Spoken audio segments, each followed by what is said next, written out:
آقا علیہ السلام نے فرمایا لوگو میں تمہیں اللہ یاد دلاتا ہوں، خدا خوفی کی بات کرتا ہوں، اللہ سے ڈرنا اور اللہ کو یاد رکھنا، کبھی نہ بھولنا، میری اہل بیت کے ساتھ سلوک کرتے ہوئے، میری اہل بیت کے ساتھ معاملہ کرتے ہوئے اللہ کو سامنے رکھنا، میری اہل بیت کی محبت اور مودت اور ان کے ساتھ معاملے کو سامنے رکھتے ہوئے اللہ کو یاد رکھنا۔ اور دوسری مقام پہ فرمایا اذکرکم اللہ فی اہل بیتی، اذکرکم اللہ فی اہل بیتی، اذکرکم اللہ فی اہل بیتی، میں تمہیں اپنی اہل بیت کے معاملے میں حکم دیتا ہوں کہ اللہ کو یاد رکھنا۔ جب میری اہل بیت کا ذکر آئے تو خدا خوفی کرنا، خدا کو یاد رکھنا۔ اب ایک سوال میں کرتا ہوں، کیا کوئی شخص کسی مکتب فکر کا جو اہل سنت والجماعت ہونے یا سلفی ہونے یا اہل حدیث ہونے کا دعوے دار ہے، ان مکاتب فکر سے کوئی انکار کر سکتا ہے کہ یہ حدیث صحیح نہیں ہے؟ کوئی انکار نہیں کر سکتا کہ یہ حدیث صحیح نہیں ہے، یہ حدیث صحیح۔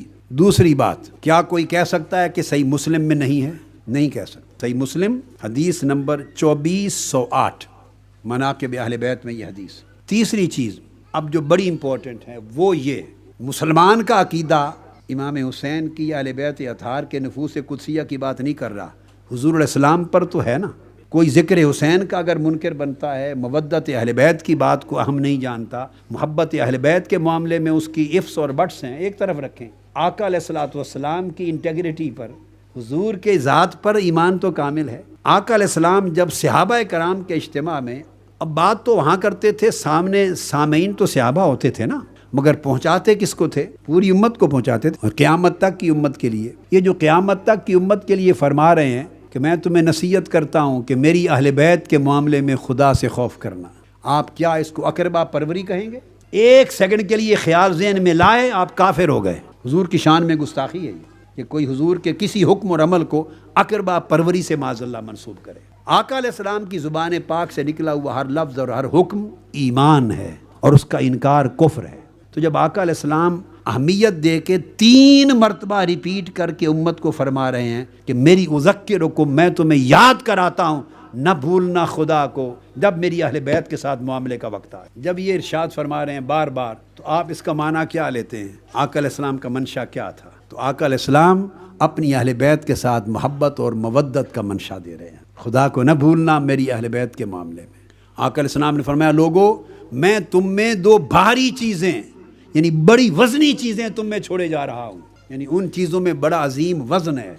ثقلین، ان کو ہلکا نہ جاننا۔ ثقلین کا لفظ کیوں استعمال کیا؟ میں ذکر حسین اور محبت حسین اور مودت اہل بیت کی اہمیت بتا رہا ہوں، ان کو ہلکا نہ جاننا، ایسے نظر انداز نہ کر دینا، یہ نہ سمجھنا کہ اتنا ضروری نہیں۔ دین آپ نے اور ہم نے بنایا ہے یا اللہ نے بھیجا اور رسول نے بتایا اور ہمیں پہنچایا ہے؟ کس نے پہنچایا ہے دین؟ رسول پاک صلی اللہ علیہ وسلم۔ اب ان کا اس سبجیکٹ پر ان کا بیہیویئر کیا ہے، ان کا کنسرن کیا ہے، ان کا ایپٹیچیوڈ کیا ہے، وہ کتنی اہمیت دے رہے ہیں، کتنا ایمفسائز کر رہے ہیں، یہ بات سمجھنے والی۔ فرماتے ہیں لوگوں میں تمہارے اندر اپنی امت کے لیے 2 بڑی وزن والی چیزیں چھوڑے جا رہا ہوں، اگر ان دونوں کو تھامے رکھو گے تو کبھی گمراہ نہیں ہوگے۔ پوچھا گیا کون سی؟ فرمایا کتاب اللہ، ایک اللہ کی کتاب قرآن، اور دوسری اطرتی و اہل بیتی، دوسری میری اطرت، میری اہل بیت۔ جس طرح قرآن کو نظر انداز کر دینا جرم ہے، اس طرح محبت اور مودت اہل بیت کو نظر انداز کر دینا جرم ہے۔ جس طرح قرآن کو پڑھ پڑھ کے لذت آتی ہے تو ایمان اور حلاوت ہے ایمان کی، اس طرح ذکر اہل بیت ہو تو دلوں میں لذت اور حلاوت آنی چاہیے، پتہ چلے کہ صاحب ایمان ہے۔ جو شخص اہل بیت کا ذکر سن کر حلاوت محسوس نہیں کرتا، لذت محسوس نہیں کرتا، کیفیت محسوس نہیں کرتا، اسے جان لینا چاہیے کہ وہ حلاوت ایمانی سے محروم ہے۔ سیدنا صدیق اکبر رضی اللہ تعالیٰ عنہ کہ خدا کی قسم رسول اللہ کی قرابت مجھے اپنی قرابت سے زیادہ پیاری ہے، اور صحیح بخاری کے لفظ ہیں، انہوں نے فرمایا کہ ارقبوا محمدن فی اہل بیتہ، یعنی حضور کی اہل بیت میں مصطفیٰ کو دیکھنا، حضور کی اہل بیت میں حضور کا نظارہ کرنا، حضور کی اہل بیت کے تعلق میں حضور کا حیا کرنا، حضور کی اہل بیت کی محبت، مودت، عزت اور احترام کے ذریعے حضور کو خوش کرنا، یعنی اہل بیت کے شیشے میں، آئینے میں حضور کو دیکھنا۔ جب اہل بیت کے کسی شہزادے سے تعلق کا وقت آئے، علی شیر خدا ہوں یا سیدہ فاطمہ الزہرا ہوں، امام حسن مجتبیٰ ہوں یا امام حسین سید الشہداء ہوں، زین العابدین ہوں یا امام محمد الباقر ہوں، جعفر الصادق ہوں یا موسیٰ کاظم ہوں، جب آقا کی آل پاک اور اہل بیت اطہار کو دیکھو، ایمان یہ ہے کہ ان کے آئینے میں تمہیں مصطفیٰ کا چہرہ نظر آئے. سو جب ان کا حیا کرو تو تمہیں پر ہو کہ ان کا نہیں مصطفیٰ کا حیا ہو رہا ہے، ان سے مودت نہیں مصطفیٰ سے ہو رہی ہے، ان کے نہیں مصطفیٰ کی محبت ہو رہی ہے، ان کی تعظیم نہیں مصطفیٰ کی تعظیم ہو رہی ہے. ارقبوا محمدًا فی اہل بیتہ، یہ صحیح بخاری کی حدیث صحیح سیدنا صدیق اکبر نے نصیحت کی اپنے دور خلافت میں صحابہ کرام کو. یہ اصول وضع کر دیا کہ حضور کی اہل بیت کو دیکھو تو اگر تم صاحب ایمان ہو تو اہل بیت کے اندر تمہیں حضور علیہ السلام نظر آنے چاہیے، ذات مصطفیٰ دکھائی دینی چاہیے.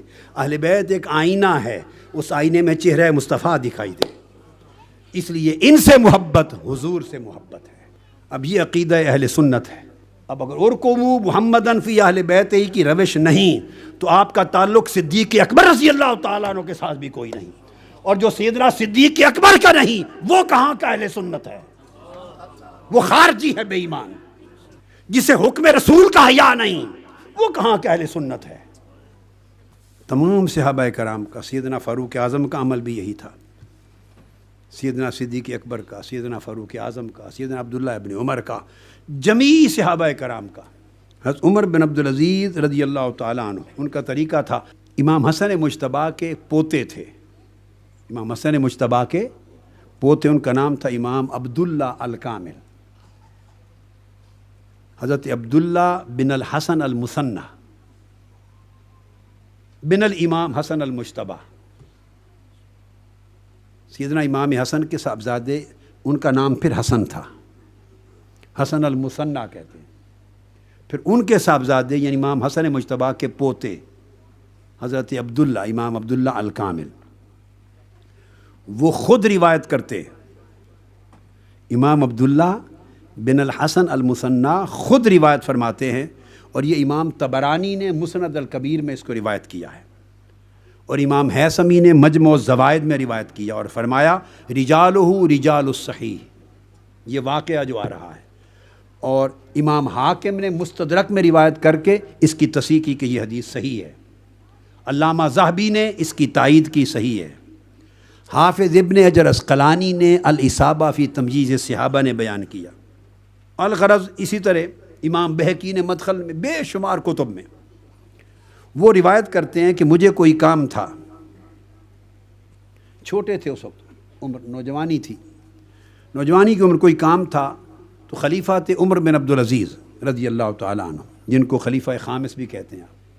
میں ان کے پاس چلا گیا، انہوں نے فوری کھڑے ہو گئے، میری حاجت پوری کی جو میرا مقصود تھا ختم کر کے، تو مجھ سے عرض کرنے لگے دست بستہ، کہنے لگے فقال علی اذا کانت لک حاجت فارسل الیہ او اکتب، آئندہ خدا کے لیے میرے پاس نہ آنا، کوئی کام ہو بس ایک چٹ لکھ کے بھیج دیا کریں، یا کسی غلام کو، بندے کو بھیج دیں، آپ کے حکم کی تعمیل ہو جائے گی.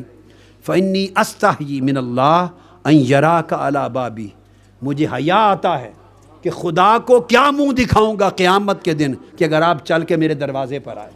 شابی روایت کرتے ہیں، امام شابی، کہ حضرت زید بن ثابت رضی اللہ تعالیٰ عنہ، یہ جو ریفرنسز میں نے دیے اس واقعہ کے، پہلا واقعہ جو کوٹ کر چکا امام عبداللہ الکامل کا وہ قاضی ایاز کی الشفا کا، اور امام سخاوی کی الاستجلاب کا، اور جتنے ریفرنسز پہلے دے چکا ہوں وہ اس واقعہ کے ہیں جو اب کوٹ کر رہا ہوں.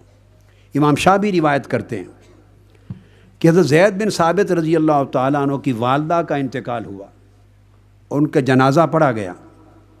وہ ضعیف تھے اس وقت. جب جنازے سے فارغ ہوئے تو ان کے لیے سواری ان کے قریب کی گئی، یعنی اونٹ وغیرہ قریب کیا گیا تاکہ انہیں بٹھایا جائے. حضرت عبداللہ ابن عباس آئے. اب چونکہ زید بن ثابت جلیل القدر اکابر صحابہ میں سے تھے، اکابر صحابہ میں سے، اکابر میں سے، عبداللہ ابن عباس حضور کی اہل بیت میں سے، خانوادہ رسول میں سے بھی تھے، اور صحابہ کرام میں صغار صحابہ میں سے تھے اس وقت حضور کے زمانے میں. یہ آگے بڑھے تو انہوں نے حضرت زید، یہ آداب اور احترام تھے، تو انہوں نے آگے بڑھ کر حضرت زید بن ثابت کے پاؤں کو رکاب میں رکھوانے کے لیے ان کی رکاب تھام لی. ان کی رکاب پکڑ لی، رکاب جس پہ پاؤں رکھتے ہیں۔ حضرت زید بن ثابت رضی اللہ تعالیٰ عنہ کہنے لگے کہ ابن عباس ایسا کیوں کیا، پیچھے ہٹ گئے۔ انہوں نے کہا ہاکذا نفعل بالعلماء، ہم علماء کے ساتھ ایسا ہی کرتے ہیں، کیونکہ وہ جلیل القدر صحابہ میں سے، اکابر صحابہ میں سے، ہم علماء کے ساتھ ایسا ہی کرتے ہیں۔ حضرت زید بن ثابت جھکے تیزی سے، اور وہ چھوٹے تھے عمر میں، حضرت عبداللہ ابن عباس کا پکڑ کے ان کا ہاتھ چوم لیا۔ فقبل ید ابن عباس، انہوں نے پوچھا آپ نے حضرت یہ کیا کیا؟ قال ہاکذا امرنا ان نفعل باہل بیت نبینا، یہ حکم ہے ہمیں کہ مصطفیٰ کی اہل بیت کے ساتھ ہم ایسا کیا کریں۔ ہاکذا امرنا ان نفعل باہل بیت نبینا، اس طرح ہمیں حکم دیا گیا ہے کہ حضور کی اہل بیت ہو تو ہم اس طرح عمل کریں کہ ہاتھ چومیں۔ یہ صحابہ کرام کا طرز عمل تھا۔